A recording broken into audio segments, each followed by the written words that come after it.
May Caldwell heard the knock the first time and chose to ignore it. She was seated at the desk in her front study, reading glasses low on her nose. A contract spread open before her that required her signature by morning. The house was quiet in the way that large houses get quiet late at night. Not peaceful exactly, but empty of the sounds that filled it during daylight hours. Phones, assistants, the low hum of decisions being made in every direction. Now there was just the lamp, the paper, and the particular silence of a woman who had learned to find stillness inside a life that rarely offered it. So when the knock came, soft and uncertain against her front door, May assumed it was the wind pressing something loose against the frame and kept her eyes on the page. Then it came again, 3 taps, patient, deliberate. May set her glasses on the desk and crossed the front hall without hurrying. Through the frosted side light beside the door, she could make out a shape, small, still. Not a shape she recognized, which already told her something, because this house sat behind a wrought iron gate, a long stone driveway, and 2 security cameras mounted at angles that left nothing unobserved. Nobody knocked on this door without being buzzed through that gate first. Nobody who was supposed to be there anyway. She opened the door halfway and looked out into the November night. A boy stood on the porch. He was 9, maybe 10. His jacket was zipped to the throat and pulled tight against his chest in a way that told May immediately he was not just fighting the cold. He was holding something. A baby girl wrapped in what appeared to be a dish towel, pressed against him with both arms. The baby's face was turned into the crook of his neck. Her small mouth moved in that slow, exhausted way that meant she had been crying and had run out of the energy to continue. The boy looked up at May steadily. He had the eyes of a child who had already knocked on other doors tonight and had learned what refusal looked like in different expressions. "Ma'am," he said quietly, "I'm not asking for money. I'm not asking for food. Money. I'm not asking I just for need food. warm I just water need for her warm bottle. She can't take it cold. It hurts her stomach." He held up a baby bottle in his free hand. It was empty. The gas station on Mercer said they don't have a microwave. The lady at the blue house on the corner looked out and turned her porch light off. "I saw your light still on." I saw your light still He said on. all of this calmly without performance. If you don't want me here, I'll go. The way someone speaks when they are not trying to convince you of anything except the plain truth. If you don't want me here, I'll go. But I don't know where else to try.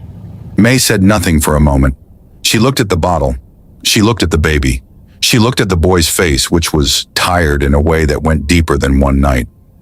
"Where are your parents?" she asked. "Where are your parents?" "My mama passed," My he mama said. passed. Not with grief I in don't his know my voice, father. but with the flatness of someone who had already done the work of accepting a hard thing. I don't know my father. He shifted the baby slightly against his chest. We stay with my grandmother, Miss Ida. Miss Ida. But she got sick tonight, real sudden. They came and real took her sudden. They came and took her in an ambulance, and I didn't know what I was supposed to do. She didn't tell me who to call. She didn't tell me who to call. Oh. She just went. May heard footsteps behind her. Her husband, Charles, appeared at her shoulder. He was taller than her by a full head, still dressed, reading glasses pushed up on his forehead. He looked past May at the boy, then down at the baby, then back at the boy. "May," he said quietly, "what's going on?"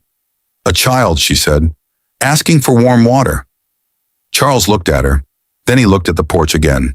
He had been married to May Caldwell for 19 years, and he knew her silences the way a ship captain knows the difference between a calm sea and a sea that was simply gathering itself.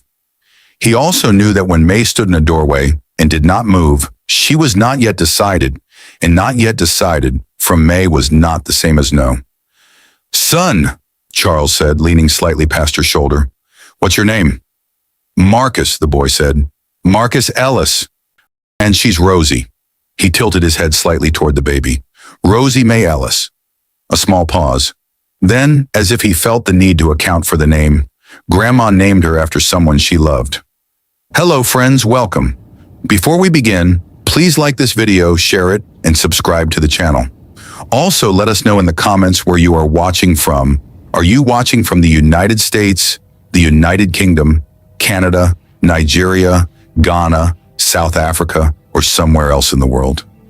We would love to know. And when you finish watching, tell us one thing you learned from the video.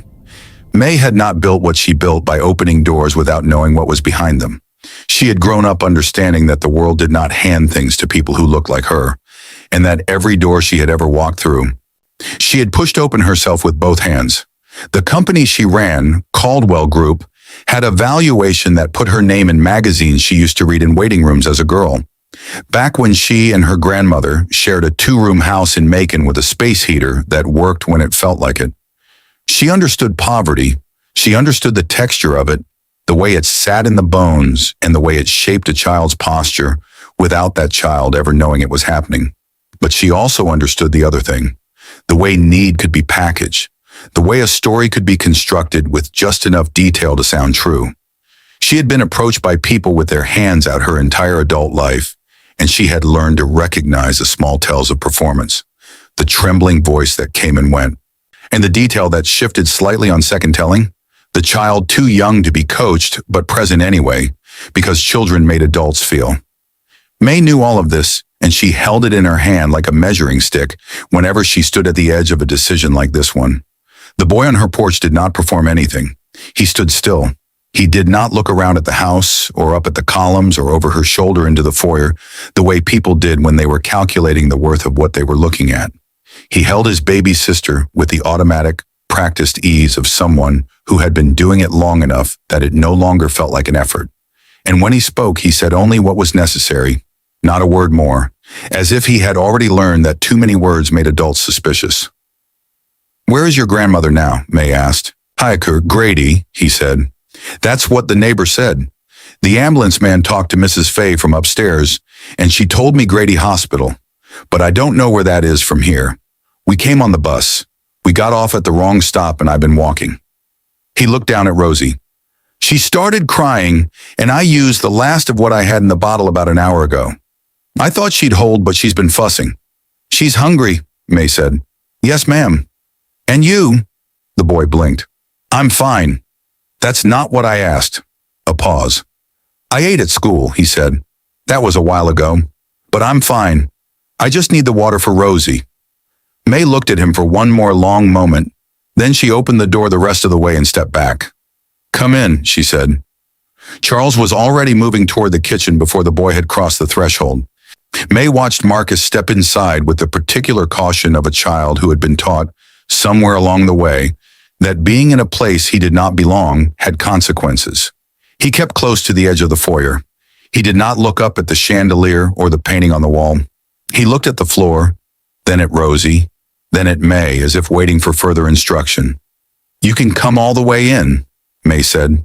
"You're not in anyone's way." Marcus moved forward a little more. Rosie had gone quiet against his chest, worn out, but her small fingers were gripping the front of his jacket with both fists the way babies do when they are holding on to the only person they are certain of. Charles appeared in the kitchen doorway. "Bottle," he said, holding out his hand. Marcus crossed to him and handed it over without hesitation. Charles examined it, then ran the tap and filled a small pot. May watched Charles from the hallway. He was not a man who did small things badly. He moved in the kitchen the way he moved in most places, with a quiet competence that she had fallen in love with long before she ever fell in love with anything else about him. "Sit down," May told Marcus, nodding toward the kitchen island. Marcus climbed onto a stool at the far end, settling Rosie carefully in his lap so she faced outward, her back against his chest, his arms around her. He did not put her feet on the cabinet. He did not touch anything on the counter. He sat with the stillness of someone who had been told, in ways both spoken and unspoken, to take up as little space as possible. May sat across from him. "Tell me again what happened tonight," she said. "From the beginning." Marcus told it plainly. He had come home from school at 4:15 and found two neighbors standing in the hallway outside their apartment. Mrs. Fay from the unit upstairs and Mr. Delton from next door. They told him the ambulance had come about an hour before, that his grandmother had collapsed in the kitchen while she was cooking. Mrs. Fay said she had heard the fall through the floor, which was how she had known to call. Rosie had been in her bouncy seat in the living room. She was not hurt. Mrs. Fay had held her until Marcus came. The neighbors had tried to get Marcus to stay put and wait. They told him someone would be in touch, that the hospital would call, that there was a system for these things. But nobody had a number for anyone in Marcus's family, and Marcus did not have a phone.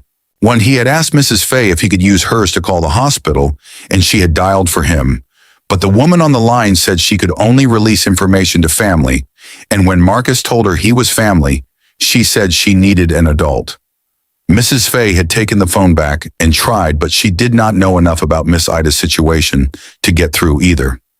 By 6 o'clock, the neighbors had returned to their own apartments.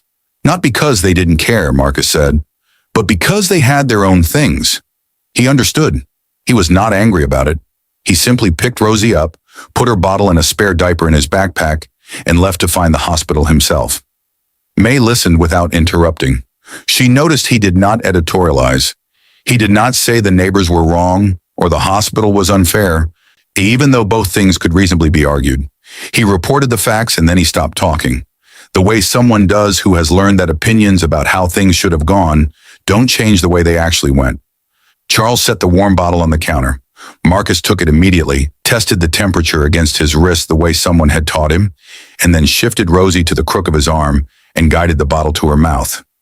The baby latched on and went still, her fists unclenched. Marcus exhaled for the first time since he had walked through the door. May watched all of it. "How long have you been taking care of her?" she asked. "Since she was born," Marcus said. "Grandma does the most, but at night and when Grandma's working, mostly me." "How old are you?" 10, he said. 11 in February. May looked at Charles. Charles looked at the boy holding his baby sister with the confidence of someone 3 times his age, and then he looked at his wife with an expression she recognized. It was the expression he used when he had already formed an opinion and was giving her time to form hers. May stood and walked to the refrigerator. She was not a woman who second-guessed herself once a decision was made, and somewhere between the porch and the kitchen counter, she had made one. She took out a container of chicken and rice soup, left over from 2 nights ago, a block of cornbread wrapped in foil, a container of sliced fruit, and a bottle of water. She set them on the counter in front of Marcus without ceremony. "Eat," she said. Marcus looked at the food, then at her. "I don't have any." "Nobody asked you about money," May said. "I'm not a charity case," Marcus said. He said it quietly but without apology, and May felt something move in her chest at the sound of it, because she knew exactly where that sentence came from. She had said it herself, in one form or another, more times than she could count, starting from when she was not much older than this boy. "No," she agreed. "You're not. You're a child who walked across part of Atlanta in November with a baby on your chest because your grandmother's in the hospital and there was nobody else to do it. Eat the food, Marcus." He looked at her for a moment longer. Then he picked up the spoon. He ate slowly at first, the way someone does when they are trying not to show how hungry they are. Then faster, quietly, keeping one arm around Rosie the entire time. The baby finished her bottle and fell asleep against his arm with the swift totality that only very young babies manage. Her mouth still made a small motion, even in sleep, as if the memory of eating was more comforting than the act itself. Charles refilled the soup without being asked. May sat at the far end of the island and watched the boy eat and tried to locate the familiar suspicion she kept for situations like this. She found only the outline of it, emptied out, replaced by something she did not immediately have a word for. "Marcus," she said, when he had slowed down, "do you have anything written down? About the hospital? A note? An address? Anything?" He set down his spoon and reached into his jacket pocket with his free hand. He pulled out a folded piece of notebook paper. He had written on it himself in a child's careful handwriting, slightly uneven, the letters large and deliberate, as if he had been concentrating very hard. It read, "Grady Hospital, Grandma Ida, Ida Rose Beaumont." She fell in the kitchen. Heart maybe. Ambulance came.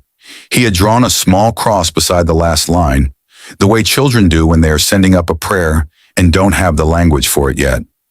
May took the paper from him. She read it. Then she read it again.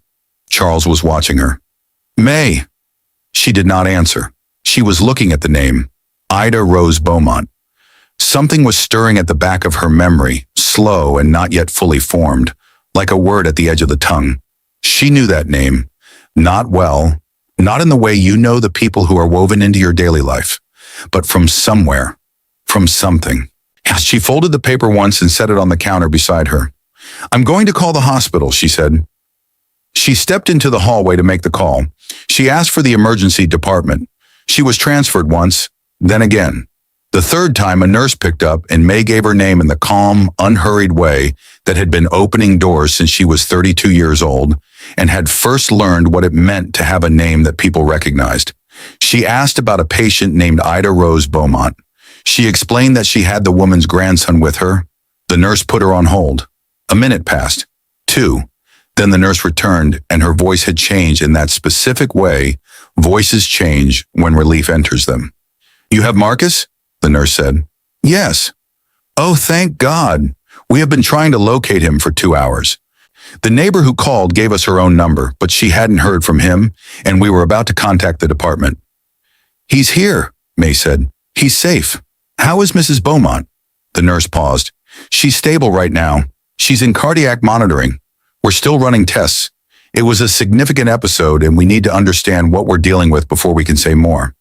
"Can we come tonight?" "Please," the nurse said. "She's been asking for the boy since she came in. Every time she's alert enough to speak, that's what she says." May hung up and stood in the hallway for a moment.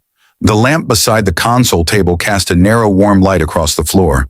She could hear Charles' voice in the kitchen, low and even, saying something she could not make out. She heard Marcus answer. She heard Rosie make one small sound and then go quiet again. Ida Rose Beaumont. The name was still circling, not landing. She went back to the kitchen. "She's there," May said. "Your grandmother is at Grady. She's stable. She's been asking for you." Marcus put down his water glass. He did not cry. He simply set the glass down and nodded once, slow and serious, the way a person does when they have been carrying the weight of an uncertain thing and have just been told they can set half of it down. "Can I go?" he asked. "Yes, we're taking you." Marcus looked at her, then at Charles. "You don't have to do that, ma'am, if you can just tell me how to get there on the bus." "There's no bus running to Grady at this hour that gets you there directly," May said. "Socha and you are not getting on a bus at 9:30 at night with a newborn?" "She's 4 months," Marcus said. "I know what I said." Charles was already picking up his keys from the hook by the garage door. He glanced at May with something quiet and warm in his expression that she did not acknowledge out loud, but did not miss either. Marcus stood, adjusting Rosie in his arms. He looked around the kitchen, then at the counter where he had eaten. He picked up his napkin and folded it and set it beside the bowl. He picked up the spoon and set it in the bowl. May watched him do this and said nothing. There were kinds of dignity that became smaller when you pointed at them. "You ready?" Charles asked. "Yes, sir," Marcus said. As they moved toward the garage, May picked up the folded piece of notebook paper from the counter and slipped it into the pocket of her jacket. She did not know why yet, only that it felt like something she should hold on to. The drive to Grady took 22 minutes. Charles drove. May sat in the passenger seat.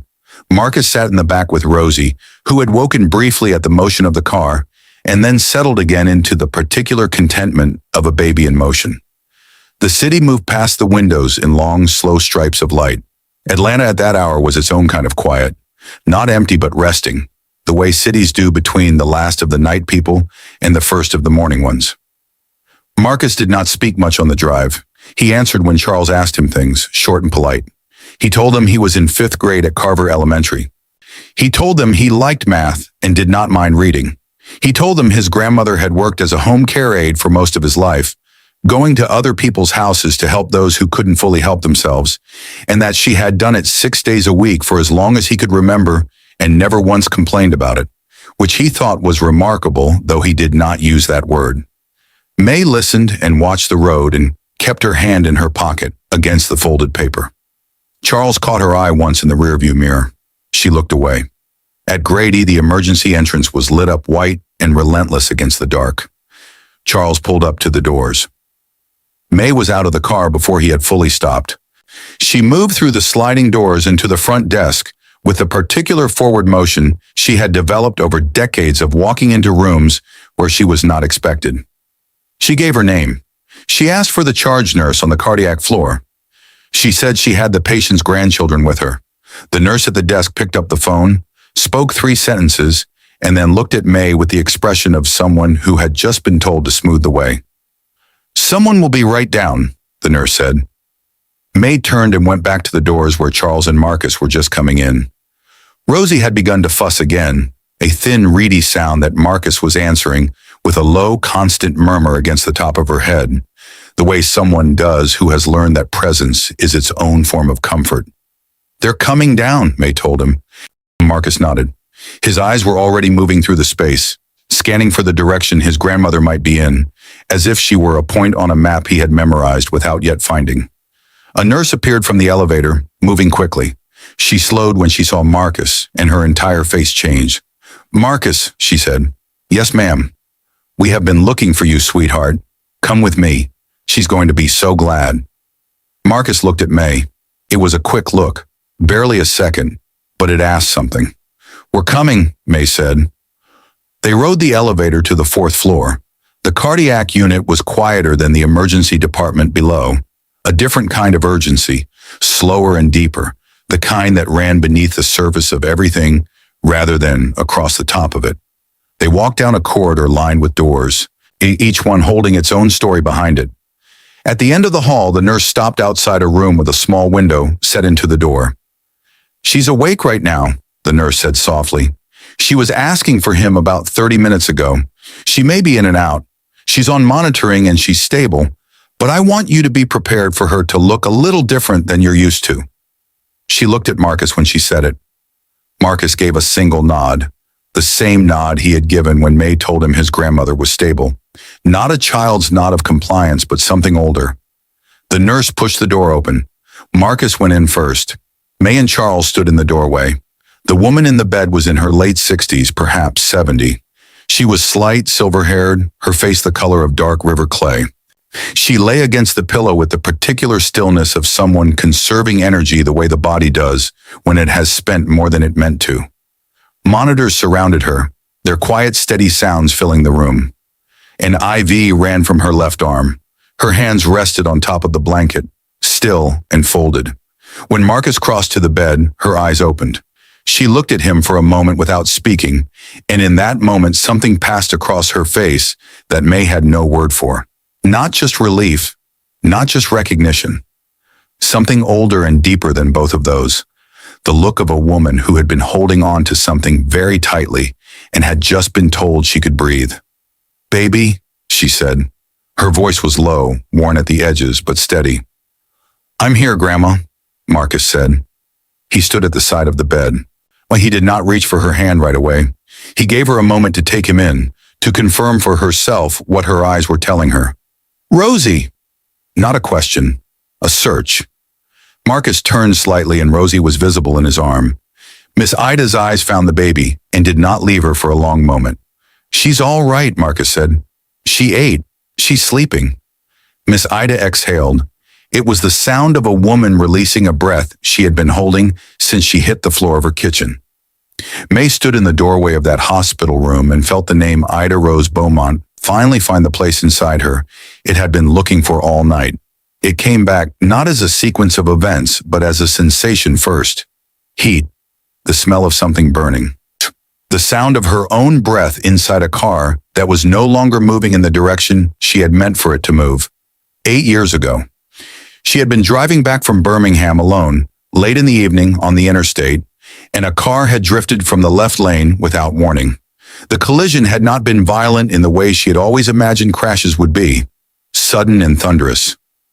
It had been fast and wrong, and then the car had gone off the right shoulder and into the shallow embankment, and then the car had been on its side, and then there had been a sound May had never heard before and has not heard since, and then the smell.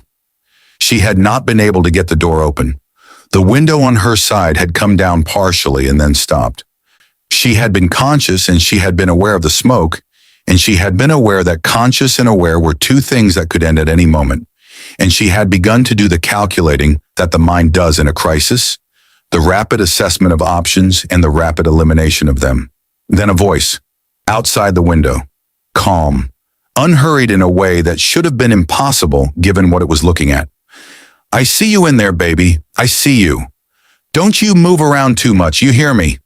I'm going to talk to you and you're going to talk back to me, And neither one of us is going to stop talking until somebody gets here. You understand me? May had understood.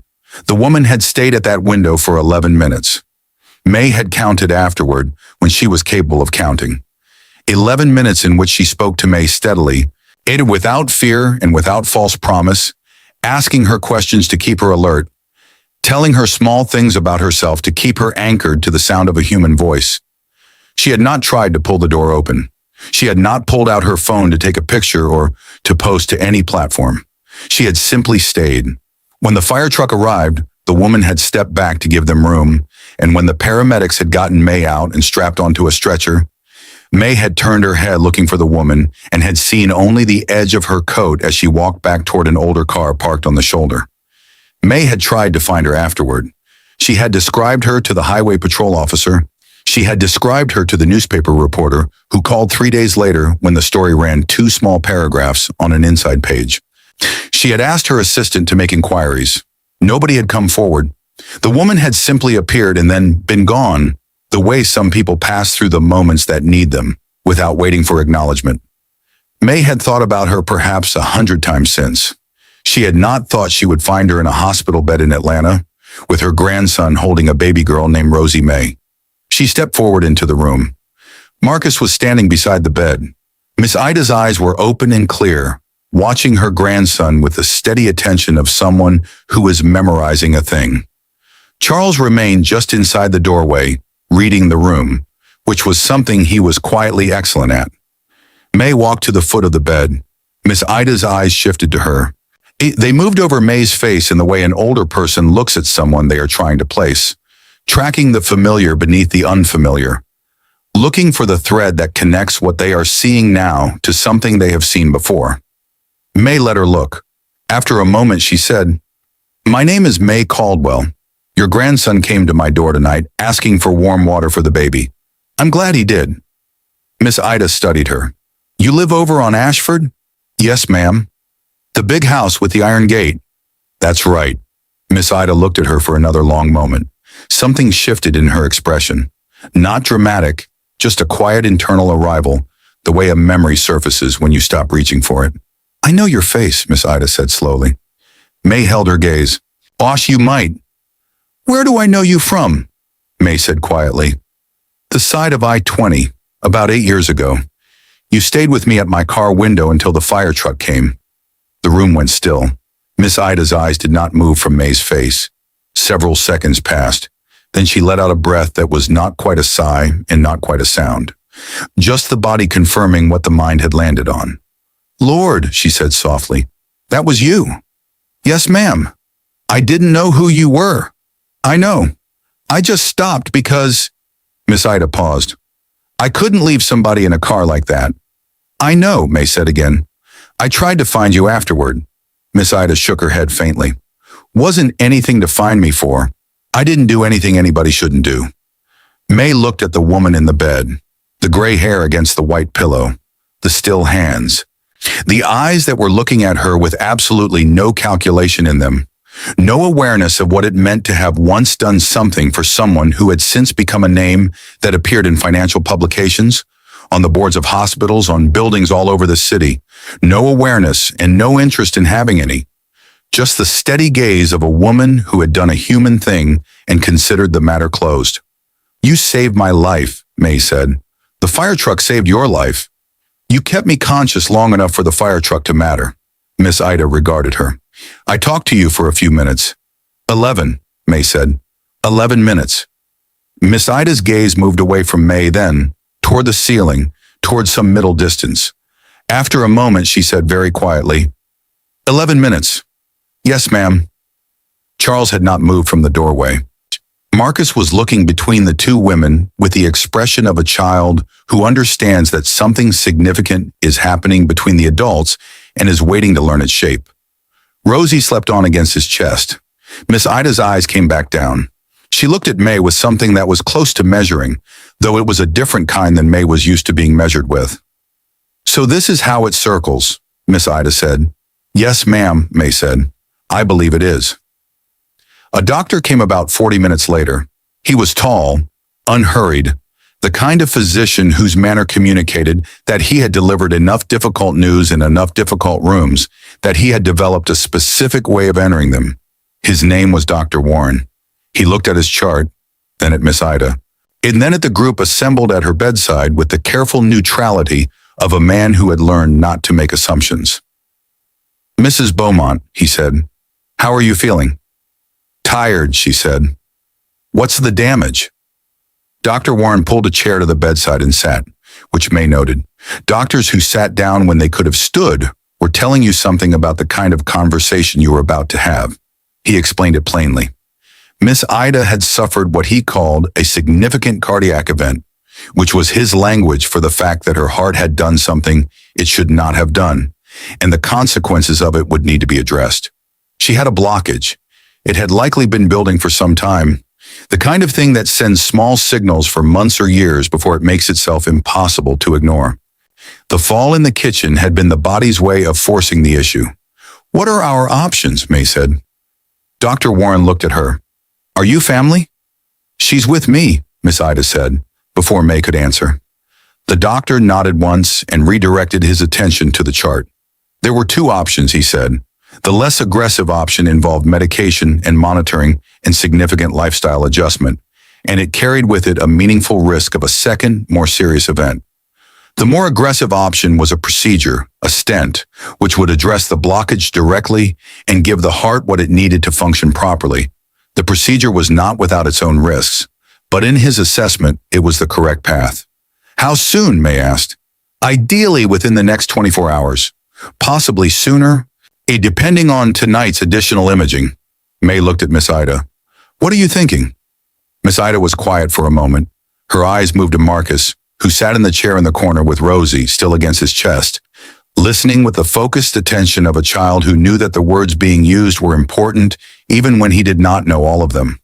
"I'm thinking about a lot of things," Miss Ida said finally. "Tell me one," May said. Miss Ida turned back to her. "I'm thinking that a procedure costs money I don't have." Dr. Warren began to say something about coverage and financial counselors in the social work team, the practiced language of a system that had learned to deflect this particular problem rather than solve it. May held up one hand, not rudely, just precisely. "That's not a concern," she said. "Do the procedure." Dr. Warren looked at her steadily. "Miss Caldwell, I can't authorize." "I'm not asking you to authorize anything," May said. "I'm telling you that the financial question is resolved. Whatever she needs, whenever she needs it, the bill comes to me. You authorize what the medicine requires you to authorize, and you don't let the other question slow you down." The room was quiet. Dr. Warren looked at May for a long moment.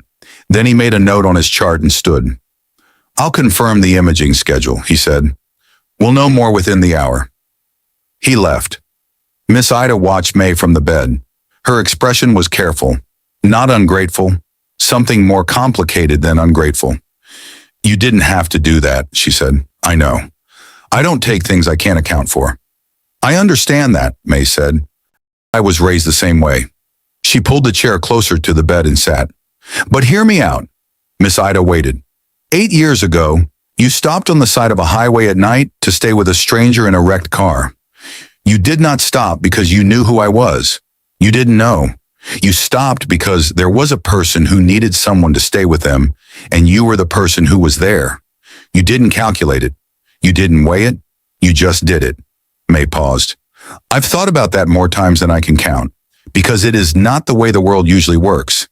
And I've spent 8 years not being able to say thank you because I couldn't find you. And tonight your grandson knocked on my door with a baby and a piece of paper and a bottle that needed warm water. And I am sitting across from you in this hospital room. So I'm saying it now. Thank you. And the rest of it, the bill, the procedure, whatever comes after, that's not charity. That's me correcting a debt I've owed for 8 years, and now I finally know who to pay." Miss Ida held her gaze for a long time. Marcus had gone very still in his chair. Charles stood near the window with his arms folded, looking at nothing in particular, which was what he did when he was moved by something and did not want to interrupt. "May Caldwell," Miss Ida said at last. "Yes, ma'am." "You are a very determined woman. I've been told. Something softened around Miss Ida's eyes. Not agreement exactly, but the beginning of it. All right, she said quietly. We'll talk about the rest when I'm not in a hospital bed. That's fair, May said. The imaging came back before midnight. Doctor? E. Warren returned with a second physician, younger, the cardiologist, a woman named Dr. Patel, who spoke quickly and specifically and left very little room for uncertainty, which May appreciated. The blockage was significant. The procedure needed to happen in the morning. They would prepare tonight. Miss Ida listened to all of it and asked 2 questions, and then said she understood and signed what needed signing. After the doctors left, the room settled. Rosie had been fed again, Charles having produced from some inner resource of practical kindness a small bottle of ready-to-feed formula that he had found at the hospital's family support station down the hall. Marcus held her through the feeding, and she went back to sleep with the committed efficiency of a baby who understood that sleep was her primary occupation. Charles had gone briefly to the family waiting area to make a call. May remained at the bedside. Miss Ida was not sleeping. She was resting with her eyes open, which was a different thing. Looking at the ceiling in the particular way of a person moving through something inside themselves. Tell me about him, May said, nodding toward Marcus. About both of them. Miss Ida looked at her grandson in the corner chair. He had closed his eyes, not quite asleep, just resting, his body finally allowing itself what it had been refusing for the past several hours. His mother was my daughter, Miss Ida said. Cheryl. She had him young, did her best, but she had troubles she couldn't get out from under. She passed 3 years ago. Marcus was 7. She said it without extra pain in her voice, only the weight of it. Well, the weight a thing carries when you have lived with it long enough that the weight is just part of how you walk. The father was gone before Marcus could hold a memory of him. When Cheryl passed, the boy came to me. That was always going to be how it went. Wasn't a question. And Rosie, Miss Ida's gaze moved to the baby. Rosie came from a cousin situation. Young girl, no support, couldn't keep her. She asked me. I couldn't say no to a baby. She gave the faintest exhale of something like a laugh. I never could. So it's been the 3 of you. It's been the 3 of us. My home care work covers the basics. Marcus helps more than any 10-year-old should have to. But we manage. She paused. We were managing. May heard the past tense. You're still managing, she said. Miss Ida looked at her. Depends on what comes next. What comes next, May said, is that you have the procedure and you recover. And when you leave this hospital, things are going to be arranged differently. Not because you can't handle your own life. You clearly can and clearly have. But because Marcus shouldn't be the backup plan for a system with no backup. Miss Ida watched her carefully. And you're going to arrange that. I'm going to help arrange that. With your input. I'm not interested in making decisions for your family. I'm interested in making sure your family has what it needs so you can make the decisions. A long pause. You talk like a businesswoman, Miss Ida said. I am one. Miss Ida looked at the ceiling again. And what does a businesswoman get out of this? May was quiet for a moment. And then she said, I got to run a company and put my name on buildings and sit across the table from people with more power than me and come out on the other side of those tables for 30 years because somebody stayed with me at a car window for 11 minutes when they had no reason to. She folded her hands in her lap. I think about the version of my life where you drive past. I think about it more than people might expect. Miss Ida turned her head and looked at May for a long, still moment. You drive past, May continued, and I don't come out of that car. Or I come out of it wrong, with something broken that doesn't heal right. And then all the things that came after don't happen. The company, the people we employ, the things we've been able to do. She paused. You stopped, and I have never once taken that for granted. I just didn't know where to put it until tonight. Miss Ida was quiet for a long time. Marcus had opened his eyes. He was looking at his grandmother with the careful attention of a child who was learning something about her that he did not know before. Grandma, he said quietly. You did that? Miss Ida looked at him. I stopped on the side of the road, baby. It wasn't more than that. You stayed, May said. That was everything. The night stretched out the way hospital nights do, slowly and all at once. Nurses came and went. The monitors kept their rhythm. Charles returned with coffee and bottled water and the particular quiet generosity that had made May love him, setting things on surfaces within reach without making a production of it. Around 2 a.m, Miss Ida finally slept. She went under without announcement, between one breath and the next, which was the sleep of a body that had spent everything it had and was now collecting what it was owed. Marcus sat with her for a while after she went under. Then he came and sat in the waiting area outside, and May sat beside him, and for a while neither of them spoke. "Can I ask you something?" Marcus said eventually. "Yes." "Why did you open the door?" He looked at her. "You weren't going to at first, I could tell." May considered the honest answer. "No," she said. "I wasn't." What changed? May thought about the bottle in his hand, the way he had held it out, empty, without drama, the way he had not looked at the house, the way he had already offered to leave before she had made up her mind. "You only asked for what you needed," she said, "not more. Well, you could have told me a longer story. You could have said more things to make me feel sorrier for you. But you didn't. You just said what was true." She paused. "I've been in enough rooms where people were performing their need at me that I've learned to recognize when someone isn't." "You weren't." Marcus absorbed that. "I don't think it helps to say more than you have to." "You're right," May said. "It usually doesn't." He looked at his hands. Rosie was asleep in the small travel cot a nurse had located from somewhere in the unit, positioned close enough that Marcus could see her from where he sat. He had checked on her twice in the last 20 minutes. "Is she going to be okay?" Marcus asked. "My grandmother." "Dr. Patel is excellent," May said, "and your grandmother is one of the strongest people I have ever encountered. I've met a lot of people in my life, Marcus. I don't say that about many of them." He was quiet. "She's going to need time," May added. "The procedure is one thing. Recovery is another. She can't go straight back to work the way she has been. There are going to be adjustments." "I can do more," Marcus said immediately. May looked at him. "You've been doing enough." "More than enough." She paused. "You're in 5th grade. You should be in 5th grade. You should be able to go to school and stay the whole day and not carry the weight of all of this." "I don't mind it." "I know you don't. That's not the point." She turned toward him slightly. "The point is that a 10-year-old deciding he doesn't mind carrying something that isn't his to carry is not the same as it being right for him to carry it. You understand the difference?" Marcus thought about it. Then, "Like how she doesn't complain about her work, but that doesn't mean it isn't hard." May looked at him. "Exactly like that." He nodded slowly. "Things are going to be different after this," May said. "Not immediately, not all at once. But we're going to work on it. You'll still live with your grandmother.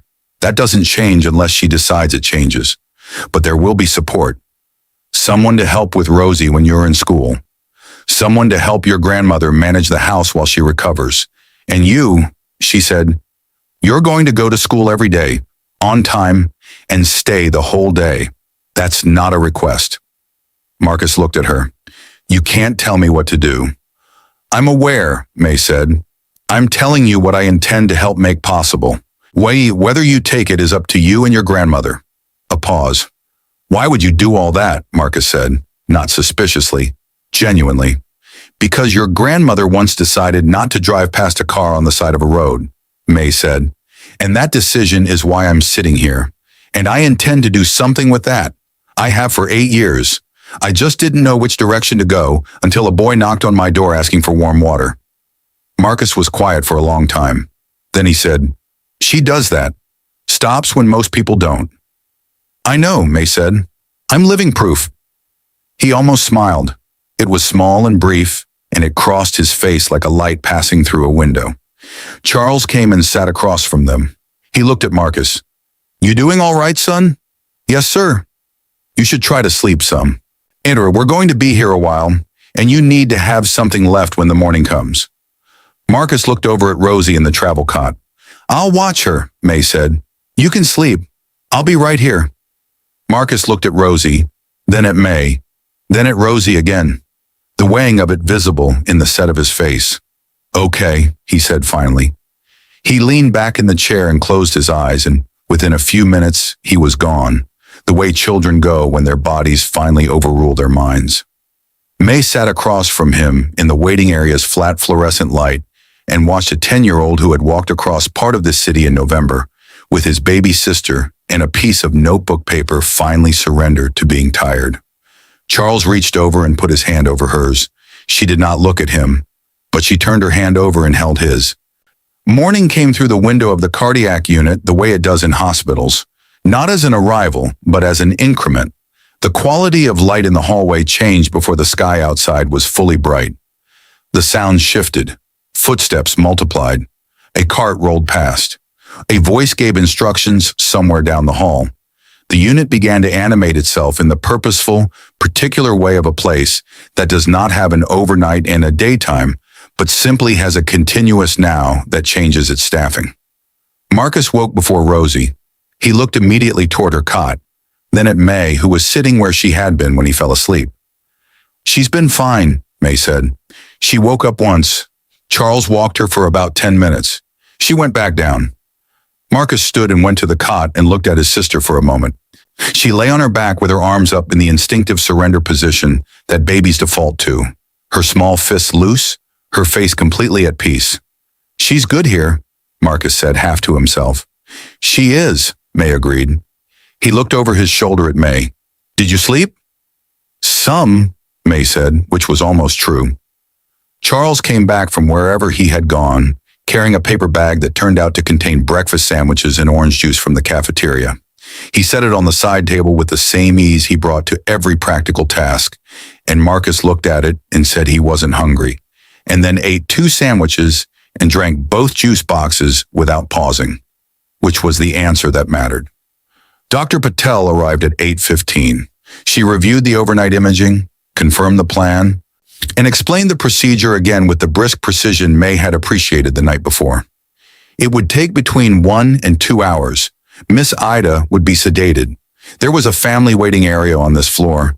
Someone would come out to update them at the halfway point and again when it was complete.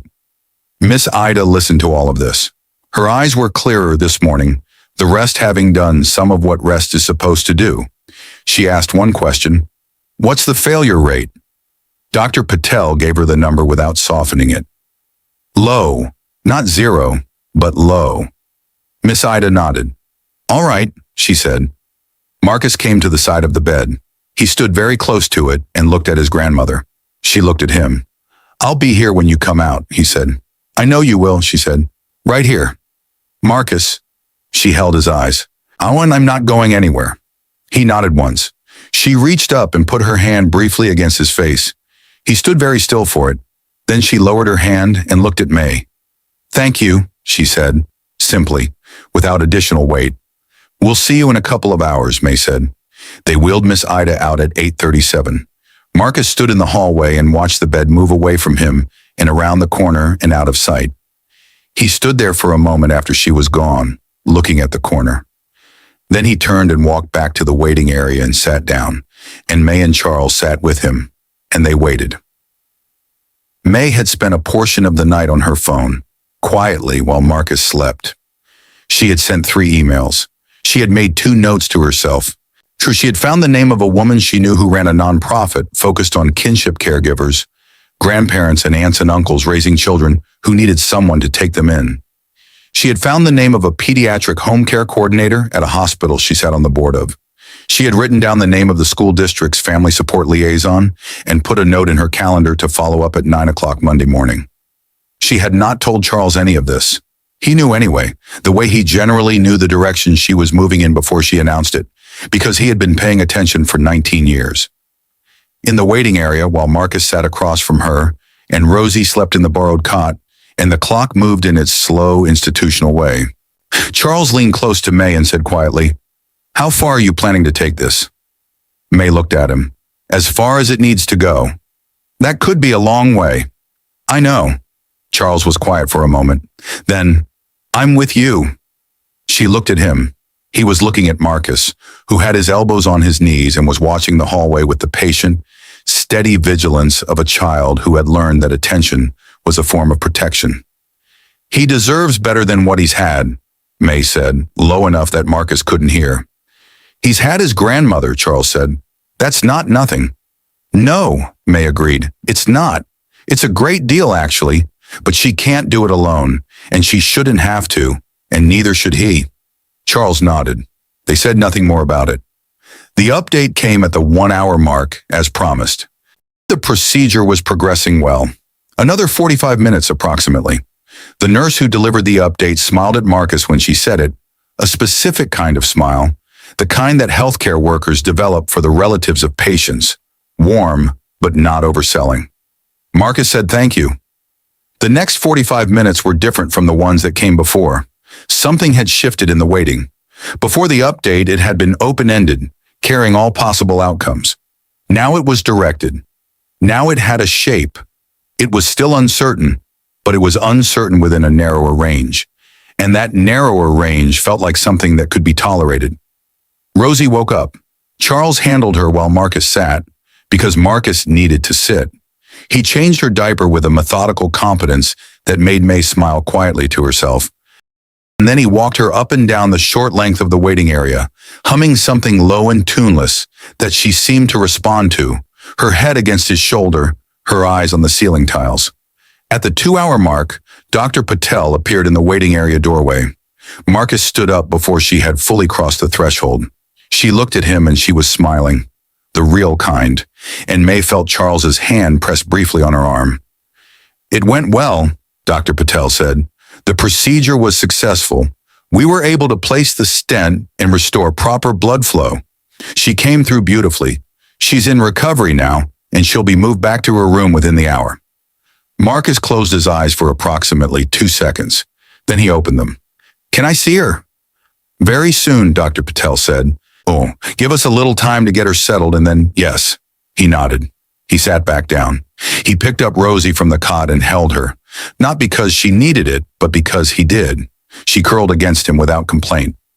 May looked at the boy sitting across from her in the waiting area of Grady Hospital on a Saturday morning in November. His baby sister in his arms, having just been told his grandmother had come through the thing that had sent him out into the city the night before, with an empty bottle and a piece of paper. She looked at him and she thought about the iron gate at the end of her driveway. She thought about the sign Charles had ordered years ago that said private residence in clean white letters.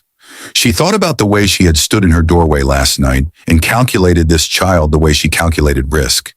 She thought about how close she had come to closing the door. Marcus, she said. He looked at her. I'm glad you knocked. He looked at her for a moment, then quietly. Me too. Miss Ida came back to her room at 11:23. She looked smaller in the bed than she had before the procedure, which May knew from experience was an illusion.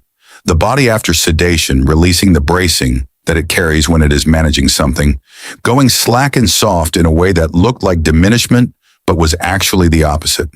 It was the body allowing itself to be tended. Marcus pulled his chair to the side of the bed before the nurses had finished settling her. He did not get in the way. He simply positioned himself where she would see him when she opened her eyes and waited. She opened them after a few minutes. She looked at him for a moment without speaking.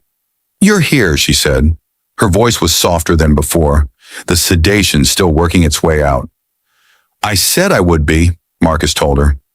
Miss Ida's gaze moved past him, found May and Charles near the window. Still here, she said. Still here, May confirmed. Miss Ida gave a small exhale that was as close to amusement as a woman fresh out of sedation could produce. Stubborn. Profoundly, May said. A nurse came in, checked the monitors, asked Miss Ida how she felt on a scale of 1 to 10, and Miss Ida said 4, which the nurse seemed to receive as a victory. She explained that Dr. Patel would come by in the afternoon, that there were dietary instructions and medication protocols to review, was that the social work team would stop in before the day was out to discuss discharge planning. After the nurse left, May moved closer to the bed. There's going to be a conversation, she said, about what happens when you go home. I want you to rest today. I want Dr. Patel to be happy with your progress. And then before you leave this hospital, we're going to sit down, you and I and Charles and Marcus, and we're going to talk through what support looks like going forward. Not what I've decided, what makes sense. What you're willing to accept and what you're not. That's the conversation we're going to have. Miss Ida looked at her. You talk about things before you do them. Usually. That's sensible. A pause. All right, we'll have the conversation. Marcus looked between them. Am I in the conversation? May looked at him. Yes, you're in the conversation. This is your life too. He nodded. He seemed satisfied with that. Miss Ida's eyes had grown heavy again. The pull of recovery was stronger than her intention to stay awake. Go to sleep, Marcus told her. I'll be here when you wake up. Bossy, she murmured. Yes, ma'am, he said. Her eyes closed. May and Charles stepped back to give the room its quiet. Charles put his hand on Marcus's shoulder briefly as he passed, and Marcus looked up at him with the specific expression of a child who does not know what to do with uncomplicated kindness, but is not, under any circumstances, opposed to it. The conversation happened the following afternoon. Miss Ida was sitting up. Her color was better. Her voice was back to the register it had been when May first heard it in this room. Steady, direct, it giving nothing away that she hadn't decided to give. Dr. Patel had reviewed her morning numbers with visible satisfaction. There was no talk now of failure rates. The talk was about what came next: medication management, activity levels, diet, follow-up appointments, the architecture of a life reshaped around a repaired heart. May sat in the chair at the bedside. Charles sat near the window. Marcus sat in the corner with Rosie in his lap, listening with the focused stillness May had come to recognize as his particular form of paying attention. He did not look at his phone. He did not fidget. He simply listened, which was a skill rarer at 10 years old than it had any right to be. May laid out what she had in mind. Home care support, 3 days a week to start, someone to help Miss Ida manage Rosie's needs during recovery and assist with the household tasks that would be too much too soon. A car service account for medical appointments so that neither Miss Ida nor Marcus was navigating the bus system through all of it. A direct line to May's office, not an assistant May, for anything that came up. A conversation with Marcus's school to ensure his attendance record was protected during this period and that he had access to whatever academic support he needed to make up anything he had missed. And an education fund, opened in both Marcus's name and Rosie's, immediately, not someday. May said all of this plainly, without softening it or inflating it. Miss Ida listened to all of it without expression. When May finished, there was a pause. The car service, Miss Ida said, I can agree to for appointments. Getting on the bus to a cardiologist isn't practical anyway. I'm not proud enough to be foolish. Good, May said. The home care. 3 days is more than I need, but I can see the argument for it while I'm healing. We can revisit at 6 weeks. Fair, May said. The school thing. Miss Ida looked at Marcus. You're going to school every day, you understand me? Every day. On time. No more of this in and out business. Yes, ma'am, Marcus said. The education fund. Miss Ida looked back at May. Her expression was harder to read here. That's a lot. Yes, May said. It is. You don't know these children. I know this child walked across part of Atlanta to find his grandmother, May said, and I know where he came from. And I know what happens to children like him when the system decides they aren't worth investing in. And I know what happens to them when someone decides they are. She met Miss Ida's gaze. I'm deciding they are. Silence. Miss Ida looked at Marcus for a long moment. He looked back at her with the patient, waiting expression of a child who has learned that the adults in his life make the structural decisions, but that his opinion of them matters to himself regardless. Marcus, Miss Ida said, what do you think? He thought about it seriously, which was the only way he seemed to do anything. I think, he said slowly, that you didn't let that woman die on the side of the road, and she didn't let us stand outside in the cold. He paused. I think maybe some things are supposed to circle back. Miss Ida looked at her grandson. The room was quiet. Then Miss Ida said to May, all right, 2 words. But from this woman in this room, May understood them to mean considerably more than their surface. They meant, I accept this without shame because you have made it possible to accept it without shame. They meant, I see what you are doing and I see why. They meant, do not make me regret this trust. Thank you, May said. Miss Ida shook her head slightly. Don't thank me. Just do what you said you're going to do. Every word of it, May said. 3 months later, Miss Ida was back on her feet. Not in the way she had been before, not 6 days a week of home care work, not the particular exhaustion May had seen in the eyes of a woman who had been giving more than she was taking in for years without allowing herself to notice, but on her feet, moving through her kitchen on a Tuesday morning with the deliberate, measured energy of someone who has been told clearly what the rules are now and has chosen, after consideration, to respect them. She still did some work, 2 days a week for a family she had known for years, because she said she wasn't built to be idle and the family needed her, and May did not argue with either of those things being true simultaneously. But 2 days instead of 6, and with the car service taking her to and from, because the bus to their neighborhood was 40 minutes each direction, and Dr. Patel had used the word unnecessary in a tone that meant non-negotiable. Marcus was in school every day. This fact, which should have been unremarkable, was the one May thought about most. Every day, on time, with his backpack and his lunch and a bus pass that was always loaded because there was now a system that made sure it was loaded. He had been placed in an advanced math track after his teacher, apparently startled by the assessment test results, had requested a meeting with the school counselor. May's office had followed up. The meeting had happened. The placement had been made. He called May's office twice in those first 3 months, not with emergencies. Once to ask if the car service could take his grandmother to a follow-up appointment on a Thursday when the regular time didn't work. Once to ask if he could speak to someone about getting a library card for a branch that was closer to his school than the one he currently used. Both calls were handled the same day. May's assistant reported this to her. May said nothing, but she thought about a 10-year-old who had understood immediately that there was now a system and that the system could be used not just for crises, but for small, practical, daily things that added up over time. Rosie was growing.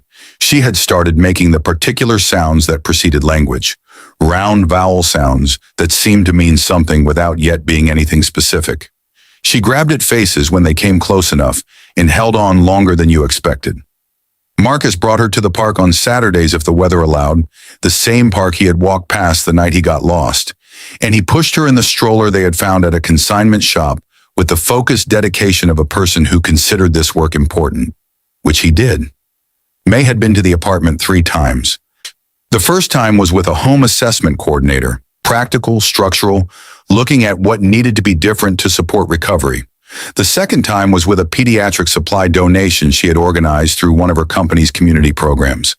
Diapers and formula in 2 boxes of age-appropriate clothes for Rosie, delivered and stacked in the living room by 2 volunteers, while Miss Ida sat in her good chair and accepted it with the particular grace of a woman who had learned to tell the difference between charity and respect.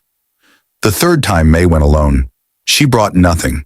She sat in Miss Ida's kitchen and drank coffee from a cup that had a small chip in the handle, and she listened to Miss Ida talk about her daughter Cheryl, about what Cheryl had been like as a girl. Quick and bright and full of a particular kind of energy that had nowhere good to go and eventually went somewhere bad. She talked about it without self-blame, which May found remarkable. The way Miss Ida carried her grief was the same way she seemed to carry everything else, not without weight, but without being crushed by it. You miss her every day, May said. Every day, Miss Ida agreed, but Marcus has her laugh, same laugh, comes up from the same place. She looked at the kitchen window. So, she's not all gone. May sat with that for a while. On the drive home, she thought about the night she had stood in her doorway and measured a child the way she measured risk. She thought about how close the world had come, on that particular night, to working the way it usually worked, which was to say, with the light going off and the door staying closed, and the small figure on the porch turning and going back into the dark with an empty bottle. She thought about what she would not know right now if that had happened. She would not know about Cheryl's laugh living in Marcus's. She would not know about a woman who had talked a stranger back from the edge of a burning car and then walked away because she didn't do things for reward and hadn't needed one. She would not know any of it. It would simply not be part of her life, and she would not have known to mourn the absence of it, which might have been the saddest version of that counterfactual. Some doors, May thought, should have been opened sooner. But the important thing, the thing she had learned from a boy with an empty bottle and a piece of notebook paper and a grandmother who had once decided not to drive past, was that some doors, once you opened them, stayed open. Not because you nailed them back, but because what came through them changed the frame of the house itself, quietly, permanently, in ways that made closing them again a different kind of thing than it had been before. She turned onto Ashford Drive. The iron gate at the end of her driveway came into view, and below the security camera, the sign that said private residence in clean white letters. May drove through the gate. She thought she might take the sign down. Not because the world was without risk, it was not, and she was not naive.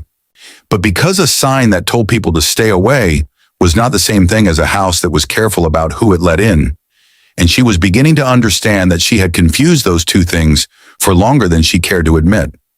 She parked in the garage. She sat for a moment in the quiet of the car. Then she sent a text to Marcus. It said, "How's your grandmother today?" He answered in 4 minutes. He answered the way he answered most things, with precision and without excess. "Good. She made biscuits this morning. First time since the hospital. She only let me have one, but I think that counts as good." May looked at the message. She smiled, which was something people who worked for her would have found noteworthy. Why, she typed back, "Tell her I said the biscuits were a medical victory." He replied, "She says you can come have one yourself sometime and see." May set her phone down. Outside the car, the garage was quiet. Through the door that led into the house, she could hear Charles moving in the kitchen.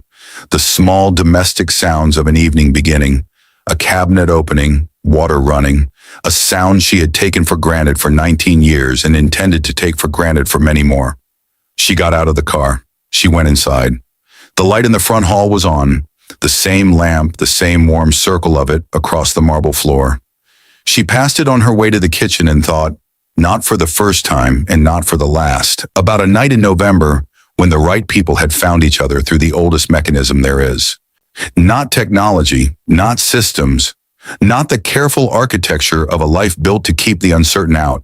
A child who needed something, a light still on, a door that opened, and two women on either side of it who had been looking for each other for 8 years without knowing it, brought back together by the particular, stubborn, undefeatable gravity of an unfinished thing finally finding its way home. If this story moved you, please like, comment where you are watching from, and subscribe for more stories just like this one.